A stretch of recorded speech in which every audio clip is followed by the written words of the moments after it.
आपण मगाशी म्हणालात की मराठी भाषा टिकली पाहिजे. मराठी भाषा टिकण्याच्या अगोदर मराठी माणूस तर टिकला पाहिजे, तर भाषा टिकेल ना. शेवटी बोलायला माणसं लागतात. भाषा अशीच हवेत निघून जात नाही, बोलली जात नाही. पण आज आपल्या महाराष्ट्रामधल्या शहरांची जी परिस्थिती आहे, मी आज बाबांनो तुम्हाला एवढ्यासाठीच ही गोष्ट सांगायला आलेलो आहोत. तुम्ही काही वेगळे नाही, तुम्ही या महाराष्ट्राच्या, तुम्ही महाराष्ट्राचे नागरिक आहात. ही महाराष्ट्रातली जी शहरं आहेत, ही तुमची शहर आहेत. आणि काय पोखरून टाकलं जातंय आपल्याकडे याची आपल्याला कल्पना कदाचित येणार नाही आज इथे. आज मुंबईचं महत्व आज महाराष्ट्राला नाही समजत आहे, कारण आज आपल्याकडे ती आहे म्हणून आपल्याला ते समजत नाहीये. परंतु देशाला त्याचं महत्व समजलेलं आहे की जी बाकीची राज्य आहेत, ती बाकीची राज्य बघा, ती त्यांच्या माणसांसाठी कशी एकवटतात. ती कधीही तुम्हाला बेसावत सापडणार नाही.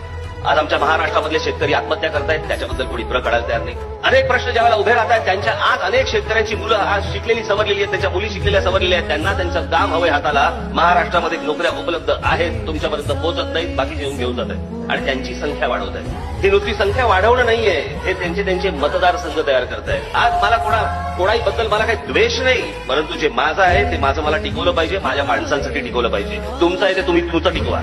वरवरच्या सगळ्या गोष्टी चालू आहेत, वरवरच्या सगळ्या गोष्टी सुरू आहेत. काय नक्की आपण महाराष्ट्राच्या भविष्याकडे वाढून ठेवलेलं आहे ते कोणी पाहायला तयार नाहीये, बघायला तयार नाहीये.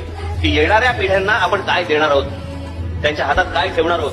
गंमत म्हणून जर समजा साहित्य संमेलन असतील आणि गंमत म्हणून जर समजा कोणाला तरी राज ठाकरेला आणि कुठच्या तरी साहित्यिकांना जर समजा इतक्या दूर तुम्ही बोलवणार असाल आणि नुसती फक्त भाषणं होणार असेल आणि भाषण संपल्यानंतर सगळं जर वेरुळून जाणार असेल, काय उपयोग आहे त्याचा.